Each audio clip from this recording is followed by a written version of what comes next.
So your full name? My name is Rogelio Abelone, born March 18, 1942, and I joined the Navy in September 23rd, 1966.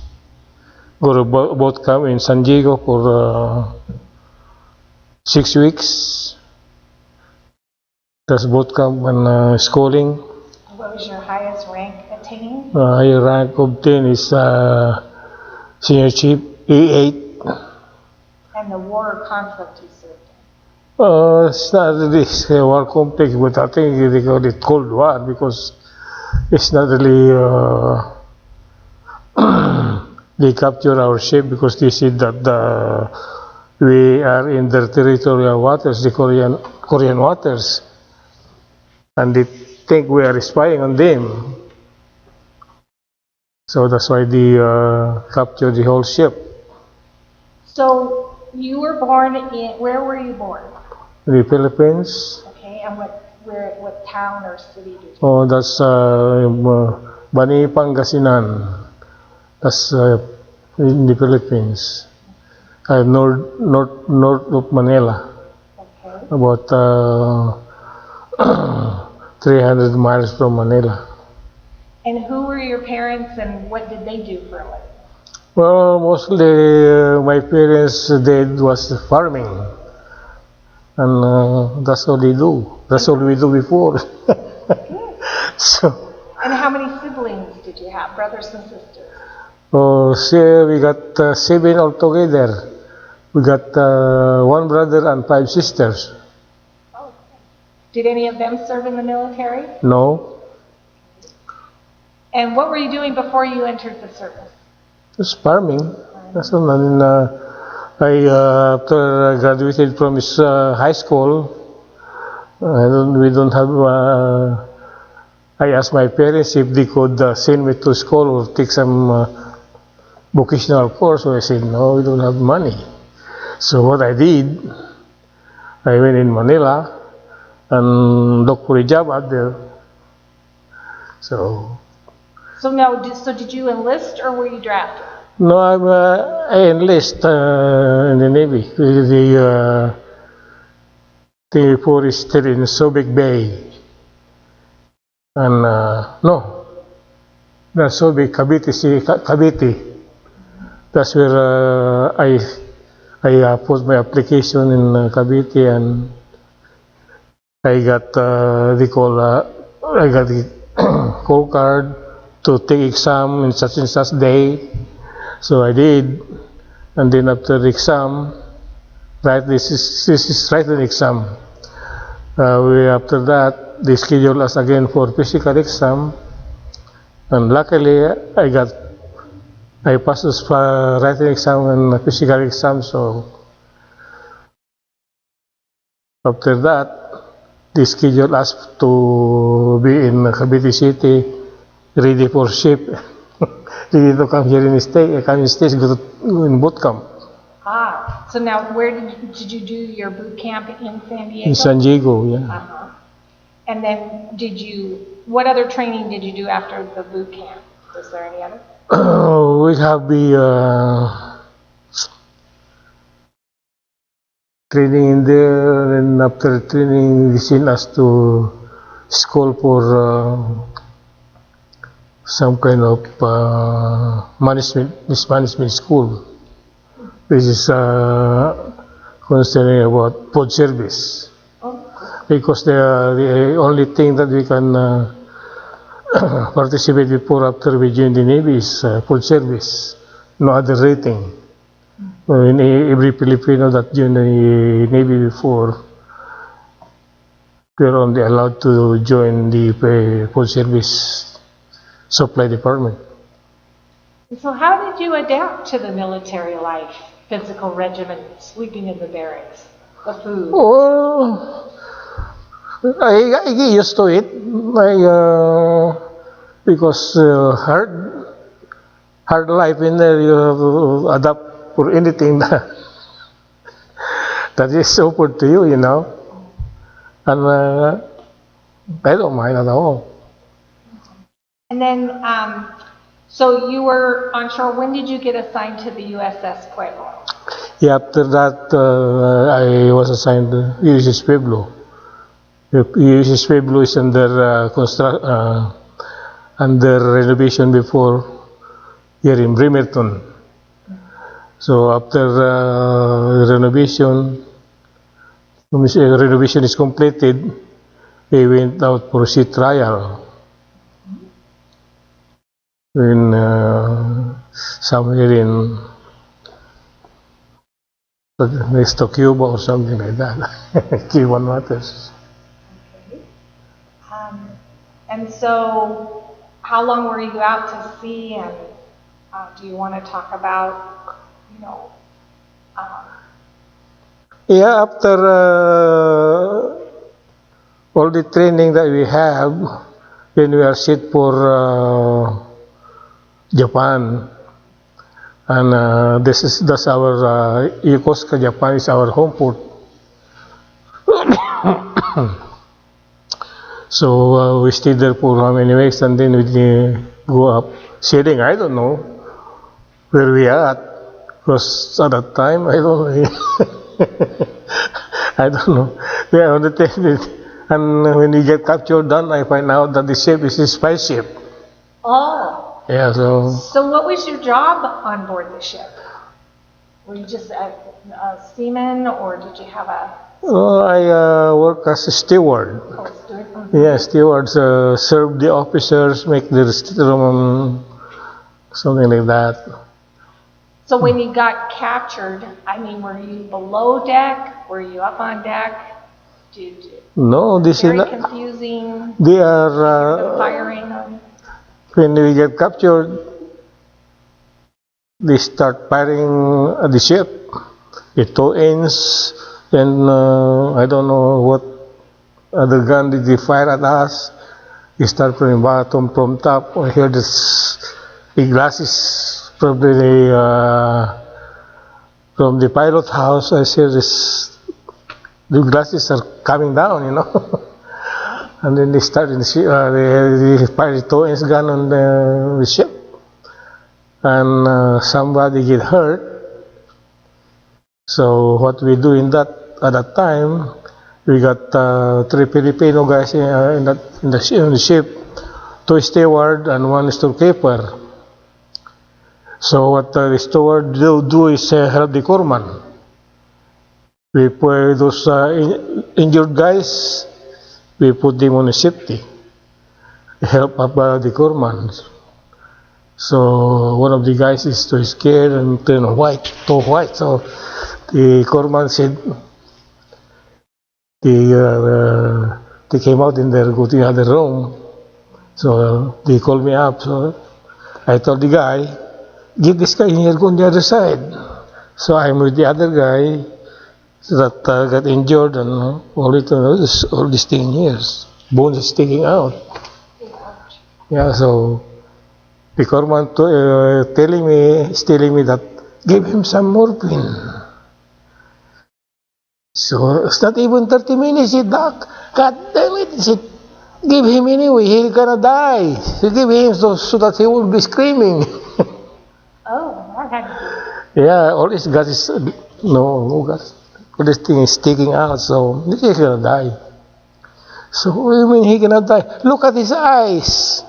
See that pupil of his eyes is turning white. He's gonna die. So give him some morphine to prevent him from screaming, you know. Okay. Once he told me to give him some morphine, give some morphine. And then he was out. And so did the North Koreans board the ship, or how did the capture come about? Yeah, the board the ship, and they told us to be all in a forecastle, in forward the ship. So everybody is up there, and they bring us in a port, in Korean port. And we get off the ship, march us from the pier to the barracks, and then they put us in the barracks. In our barracks room, we got 8 guys in a room, and I think the officers they got one room each, have each room. But for us, they got some of them got 8 in our room. We got 8, and I don't know how many more guys in a room. Were the rooms small and they have bunks in them? They got bunk in there, 8 bunks in a room. It's a barracks. I think it's a barracks. It used to be barracks for the Koreans. So they seen us there. And how long were you a prisoner for? Well, we up there? 11 months. That's a long time. Yeah, I think we got captured December 67, and we got released January.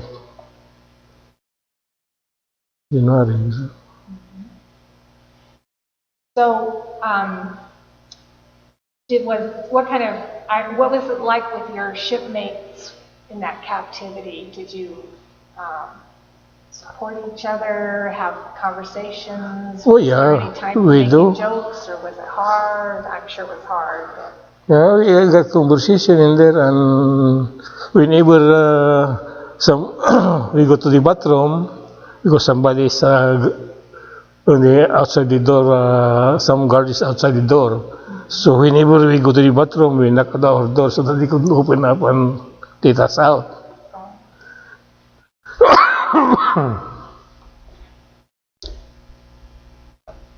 So one guy there is too scared to go out. He's sleeping next bank to me, and man, she don't want to go to the bathroom because once you go to the bathroom, some guard will pass you or kick you. So that's why she's too scared, and she just gonna pin. Then okay, let's go. So I took him out. So instead they pass him out, I just go first. They do this karate kick and punch, whatever.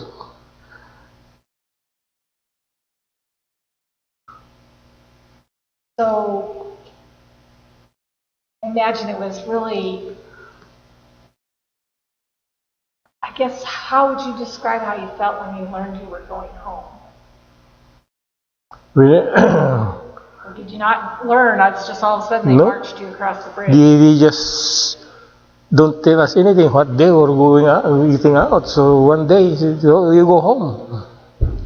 So they take us on the what do you call it? Started para or whatever. Then across the bridge, somebody's waiting us on the bridge.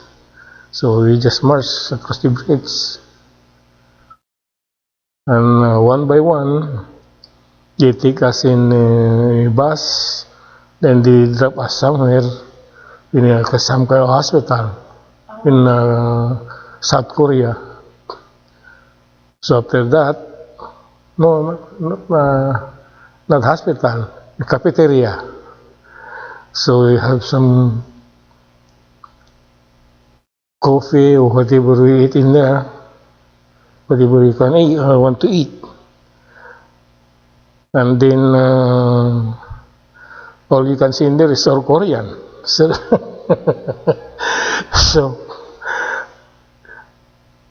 I still, my blood is still boiling when I see the Korean before, So I got that sugar shaker container.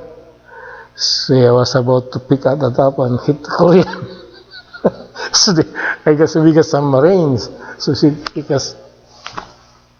She said, no, they are on our side. I don't care. Yeah, it would be adjustment, I especially Yeah. after what you've been through. Yep. So did you fly by so they took you on a bus to the plane, and then did you go by ship or plane? No, I think they took us to they picked us up by helicopter. I think after the ride go to the hospital in South Korea. After that, they fly us by plane from South Korea to San Diego. So did you have to stay in the hospital in South Korea very long, or No. did they just want to kind of check it out? Just check out in there. We went up to San Diego Hospital. We stayed there for, I don't know how long we stayed there, because they make sure we are all right and fit for duty, for the next duty. So after that, I think I got an order going to the ship again. So what was your next duty station? Oh, The next ship you were on? I think no, it's not. It's not the ship. It's shore duty up in Long Beach. Oh. See, yeah. So after my tour in Long Beach, I got order going to ship. You see, there's a reserve ship in Rhode Island. And after the ship in Rhode Island, and that's the time we go to Vietnam. At that time, this destroyer is going to Vietnam. Vietnam waters. I know they did the part in there. I don't know. Those destroyers are so fast. So they come around like that. Zzz, boom, boom, boom, boom, boom. And then it's gone. We spent there for, I don't know how long I spent in that destroyer. I went up there, I think 2 or 3 times. In Vietnam waters. What was the name of the destroyer you were on? Remember? Newman K. Perry. Oh, okay. That's the destroyer, DD-83, I think. Newman K. Perry, that's a reserve ship. Sherman type. After that, I get after this. I forgot what's the next one.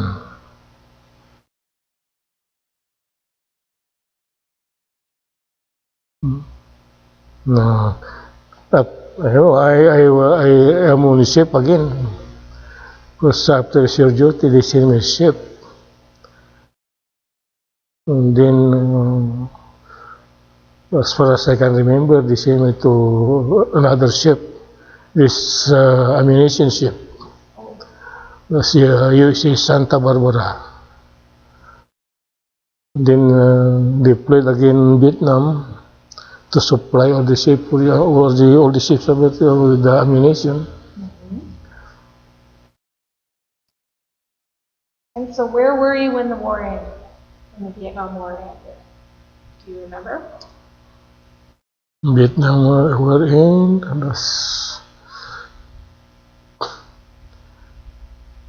that's 1980s, I think.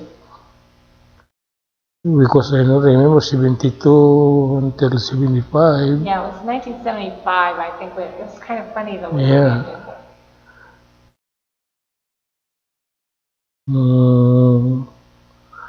I forgot where I am at that time. Did you get a chance to, how often did you get a chance to go home and visit your family while you were serving? Well, once in a while,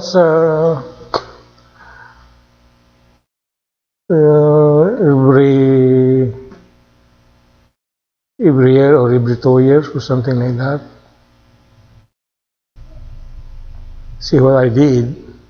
I says, sent some telegram to my parents, "Hey, I'm coming home, coming for vacation."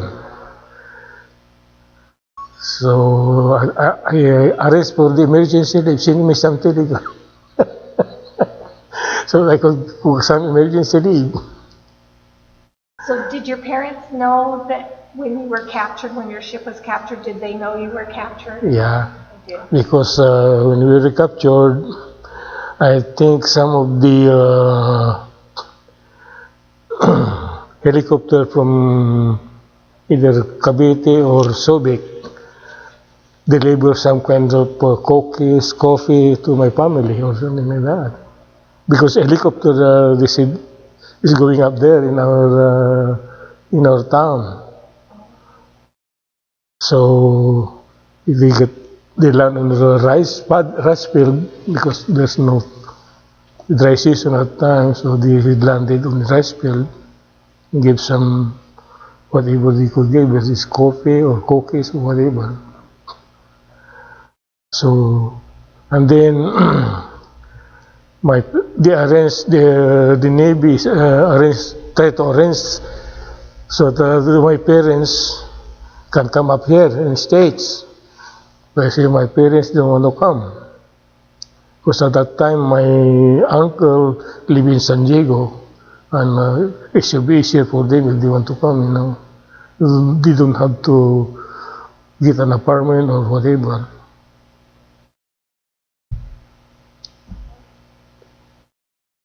So what was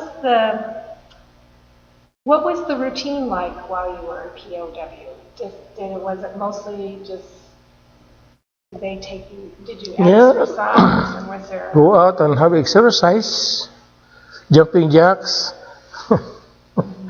but it's so cold. And when you're out there, you don't have to cover here. Once they touch your ears, well, that hurts when it's cold. Because you think about Korea as being a hot country, so it was cold and. Yeah, winter time. Yeah. Okay. And did you stay in your military uniform, or did they give No, you something else? They provide us something to wear in there. Just pants and jacket.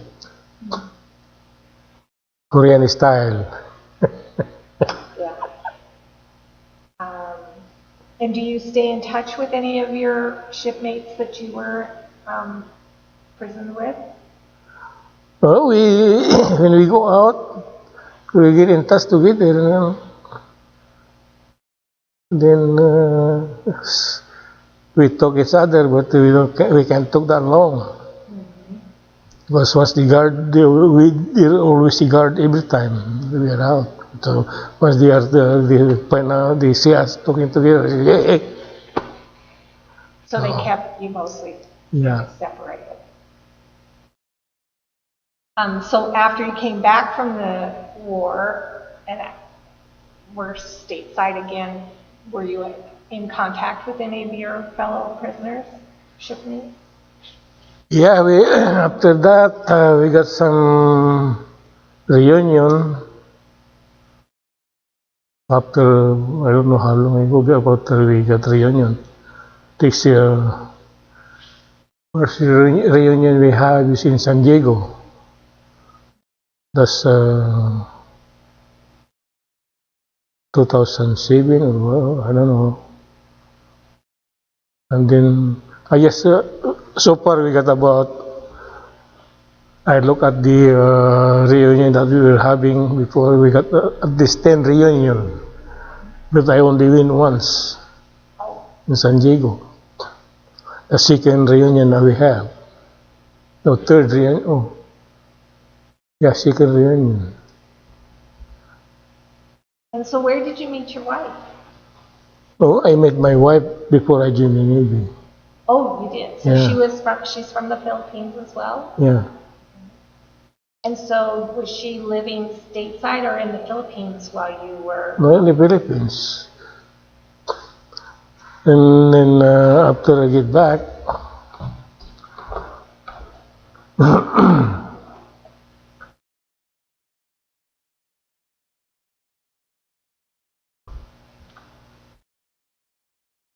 I get back and so I went home and then I asked her if we could get married. I think that's 1975. So I said, okay, ask mom and dad. So I asked them, oh, go visit the date. Then we get married. And so how many children did you have? I got three. We got three. We got one girl. The first one is girl, and two boys. Here instead, they are here instead now. The other one is born in the Philippines. The first one, I think all of them born in the Philippines, but they were born in the hospital, U.S. hospital. Oh. So there's no problem in becoming a citizen. So when you when you got out of the service, what did you do for or did you retire from the service? Well, after I retired from the service, I looked for a job and went up in B hospital working up there as housekeeping. So, okay. At that time, the pay is good. So I spent about 14 years in the B hospital. Then after that, I retired in there, get all my 401k plus my insurance. Then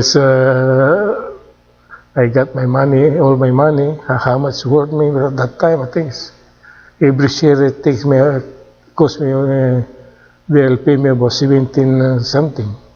So I give the whole 401k plus my insurance. I gave them lump sum. Then home in the Philippines, buy some rice land, build a house. Oh, nice. Yeah. So. Nice. And, so are you a farmer again? Yeah. Yeah, I'm a farmer, but I don't actually plant the rice. I just use my money. That's right. So, from your wartime experiences, do you have any reflection about how that affected your life?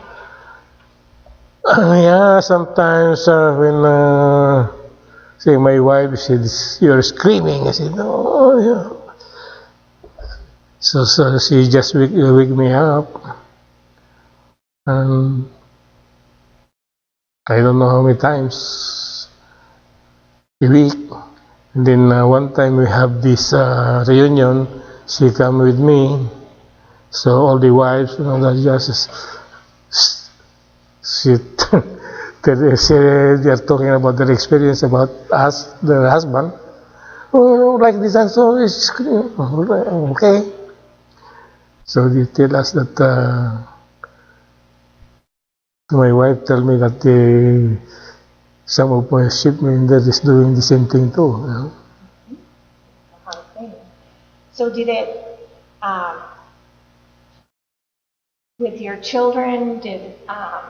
Did they ever ask you about it, or did it change the way you raised your kids, or? No, they don't ask anything because my kids, they're okay. I don't have a problem with them, Good. And so what is the message you would like to leave for future generations who might hear this interview?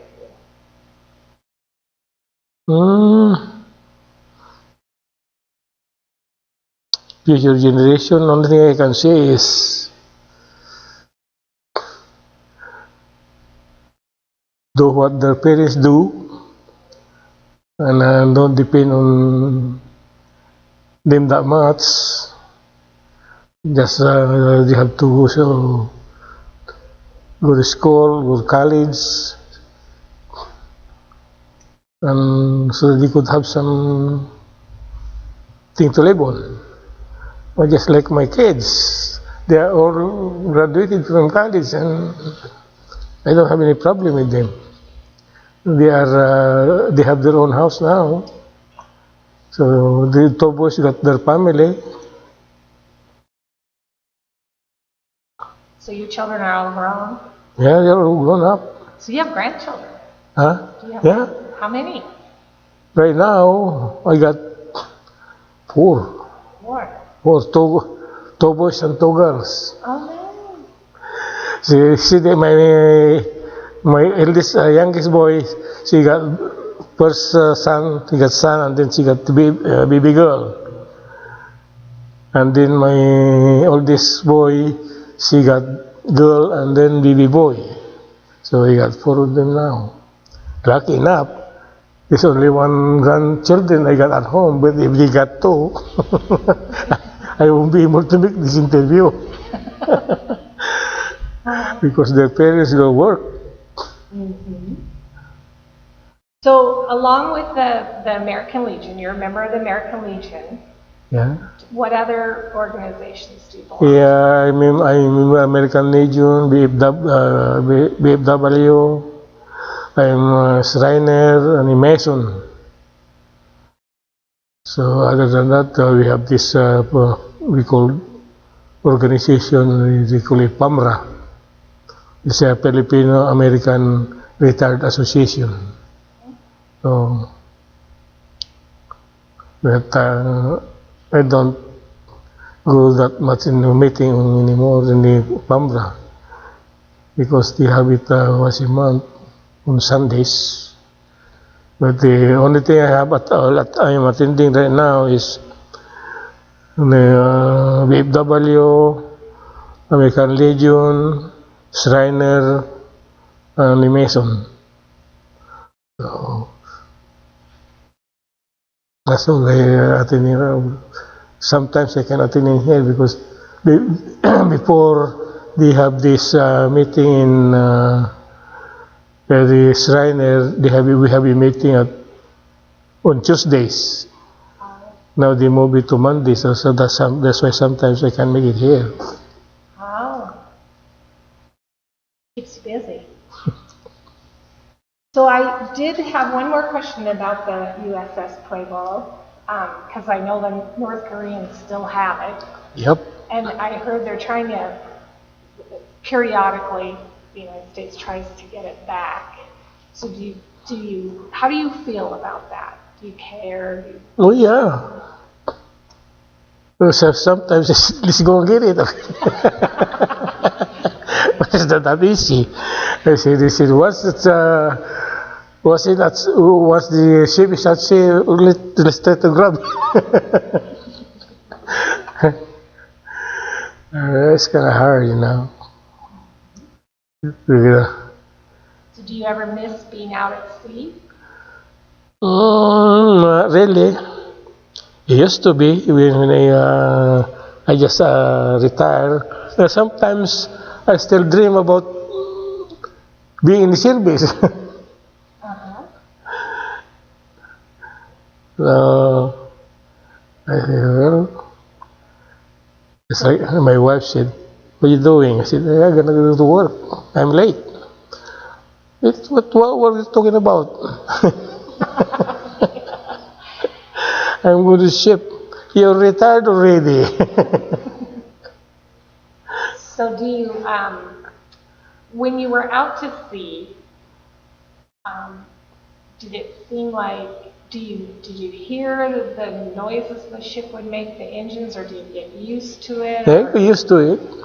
Do you hear the water mostly, or? No, because the ship, when you're busy, you're used to it. The only thing there when you're underway, when the ship's going up and down, lots of guys get seasick. But I'm used to it already, so especially Pueblo before, when we go underway, it's too small and the wave is going like this. You get used to it. Some guys are seasick. Did you get into very many storms when you were on sea, or? Oh yeah, sometimes we do, but the captain knows where to go because the waves going this way. He don't go this way. He just so that they go like this. He just follow. He don't. If you just do like this and the wave is coming in, he just good. So the captain knows what he's doing. That's why the ship is going up and down like this. Once the wave coming up, you just go like this. Well, is there anyone, I think unless there's anything else you want to share or a really good story you want to tell, is there anything else you want to add? Not really. That's all we got. Except that when we are at port, the last ship I got two big ships, the flagship, the USS Coronado. You see the flagship for in Italy, and Sacramento, when this ammunition ship. What we do before is just ration some of the Sacramento is ammunition ship at the same time is a supply ship. So what I do in there, I'm in charge with the food. I got my food service officer, supply officer. I said, "Hey, Abelone," I said, "how are we doing in our supply? Okay? The milk, when we go underway, I'll make sure we got plenty of milk when we go underway." Okay, no problem. When we are we went to Italy. I am aboard the USS Coronado. I said, I fill up all the storeroom. I got where we are in Virginia. I got when they deliver our provision. It's about 40-footer 40-footer food service. And then on the pier, said, he called me up. He called me up in the quarterdeck. I'm alone, they the quarterdeck. The EXO is up there with him. Hey, it's EXO, the supply officer. Is that all ours? Yeah. That's all ours. That's four container, 40-footer long. That's all ours. Where are you gonna put those? Where are you gonna put all those things? In the storeroom. We fit all in the storeroom. Yeah, but if it will fit in the storeroom, I'll put some in your stateroom.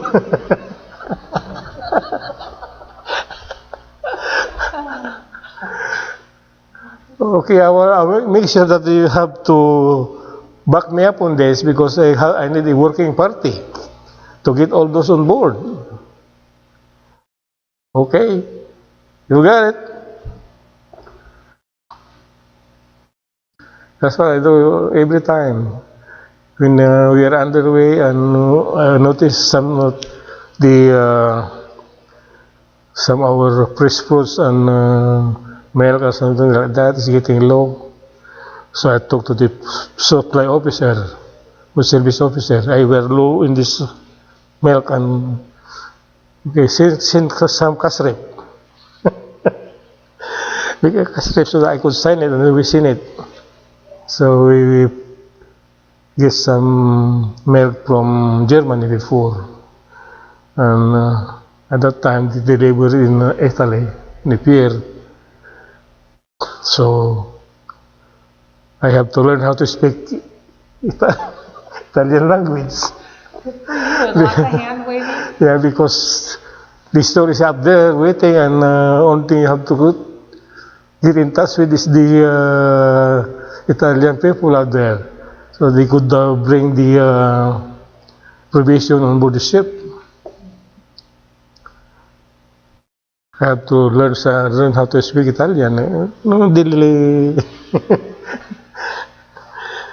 just to get by. Okay, I got the book, so I buy the book.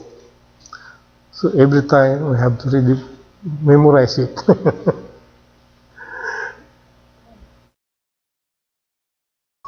Okay, well, if there isn't anything else that you want to think of, that I think if I gonna recall everything in there, it takes us until midnight. But now I just get the most important thing. I do in the boardship. Besides that, when I make the A8, they assign me to as a watch bell coordinator on the ship. So every time I have to make a watch bell so that they can have somebody to be in a quarterdeck, in a barge, whatever. Especially when the Sacramento is in San Diego for renovation or something like that. So we have to provide all watches on the barge and on the ship. It's kind of hard, but you got no choice. Somebody complain, okay, what can I say? well, thank you very much for doing Okay. this interview, and thank you very much for your Thank service you. to our country. Shit.